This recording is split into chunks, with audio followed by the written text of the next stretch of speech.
Larry Bird destroyed the NBA's best player. He embarrassed cocky defenders by telling them what he was going to do, then really doing it.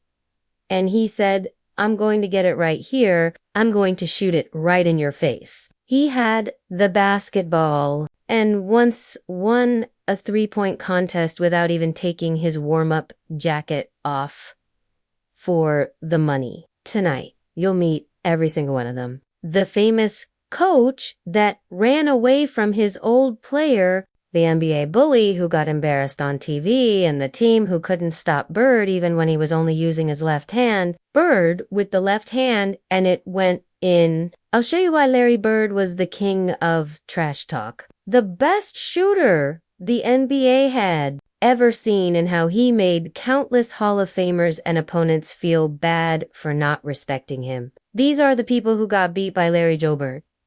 Larry Bird wasn't supposed to be an NBA legend. And from far away, he sure didn't look like one. He was just a skinny kid from French Lick, Indiana, a working-class town with barely 2,000 people. His dad was a Korean War veteran who had trouble keeping jobs. His mom worked 2 or 3 jobs at a time just to keep the lights on. Bird didn't grow up dreaming about the NBA.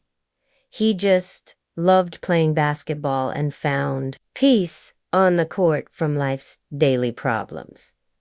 Now, Bird was a great high school player. Sure, he wasn't the fastest, but he could shoot, pass, and most importantly, outthink everyone else on the floor. By the time he was a senior, he scored 30 points a game and got a scholarship to Indiana University. It should have been a dream come true, playing for the famous coach Bob Knight at the biggest school in the state. But Larry Bird hated it. The 30,000 student campus scared him. The crowds, the big city feel, it wasn't for him. So he dropped out after just 24 days and moved back home to French Lick, where he quit basketball and instead worked driving a garbage truck. Most people thought his basketball career was over, and it probably was until a desperate assistant coach from Indiana State named Bill Hodges showed up at his house. Hodges, along with Bird's high school coach, were able to talk him into giving college one more try, this time at a smaller state school. And what happened next was pure craziness. In his very first college season, Bird scored 33 points, got 30 rebounds, 4 assists, 2 steals, and a block per game while making 54% of his shots. He took a mediocre state college that no one cared about from 13 wins and 12 losses in 1975 and made them better to 25 wins and 3 losses in a stronger conference. As a junior, he got even better and more efficient, 30 points and 12 rebounds, and a spot on the consensus All-American team. Indiana State finished second in their conference. Then came his senior year, 29 points, 15 rebounds, nearly 6 assists, and 2.5 steals per game. He won the Naismith, the Wooden, the AP Awards. He led Indiana State to a perfect 33 wins and 0 losses season and a spot in the national title game against Magic Johnson and Michigan State. We'll get to that result later. But Indiana University and Coach Bob Knight, they never scheduled a game against Bird. Despite the pressure from media, players, and fans across the state for 3 years, Bob Knight, the same coach who recruited Bird at first, didn't want the trouble. He was scared. Years later, Bird said, quote, "We would have beat him." So the first real victim of Larry Bird wasn't some unsuspecting high schooler or a college player, though there were plenty. It was the famous coach that recruited him, lost him, and then ran from him like he was sick. once he realized that Larry Bird was playing for the other team.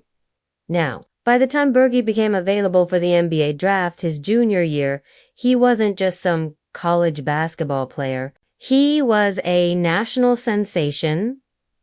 The Celtics knew it too. They drafted him 6th overall in 1978, knowing he was going back to college basketball for his senior season. Then, in 1979, Bird refused to sign with the Celtics and made them worry until they wrote up the biggest rookie contract in NBA history. So Boston got their guy and Bird got his money, RIP to the Celtics bank account for a brief moment.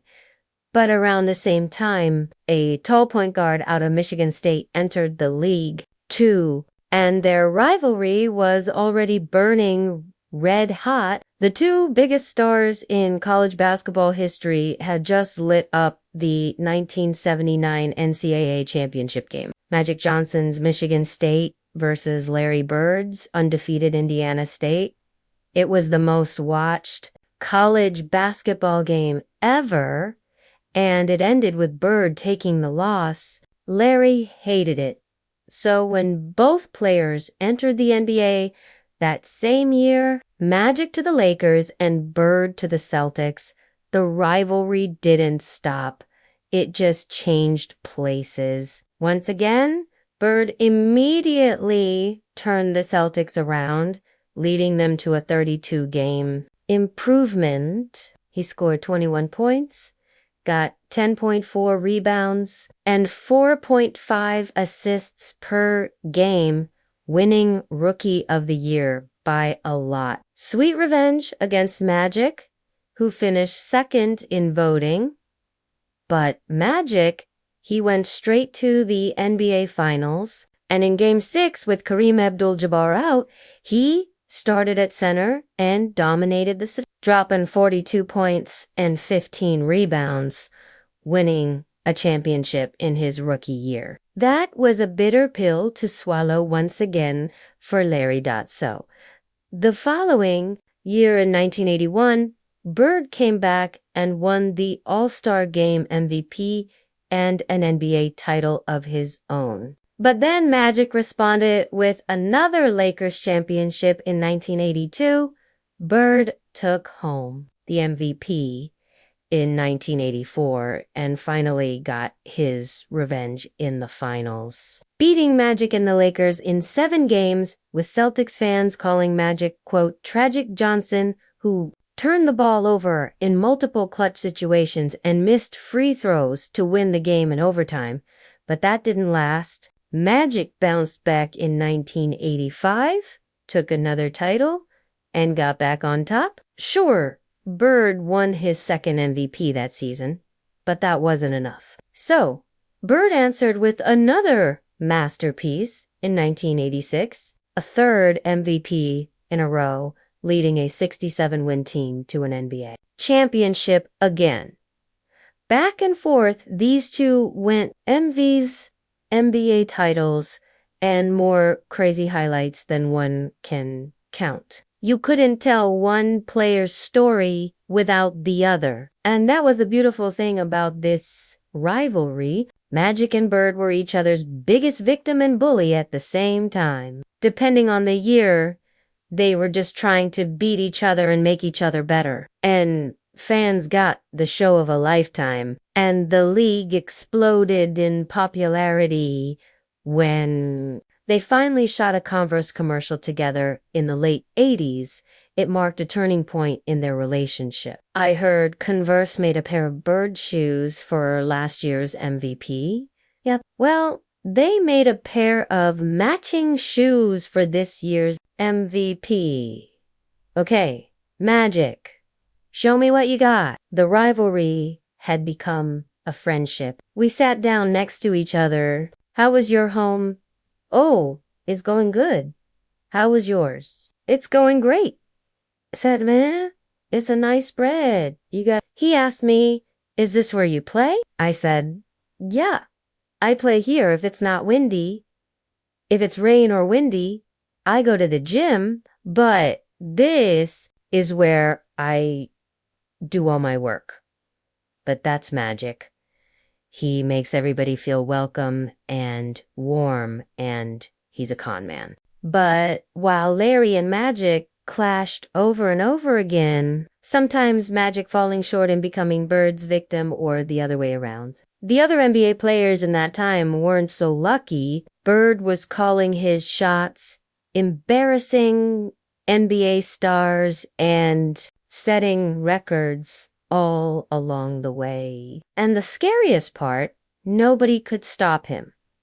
The break in the middle, Bird, a runner, yes? And he's very erratic, but he can do it when he's out. Feeds it into Bird, Larry through the lane, hits it, especially a young up-and-comer named Michael Jordan. Before Jordan was Jordan, he was just another rookie trying to survive in Larry Bird's NBA.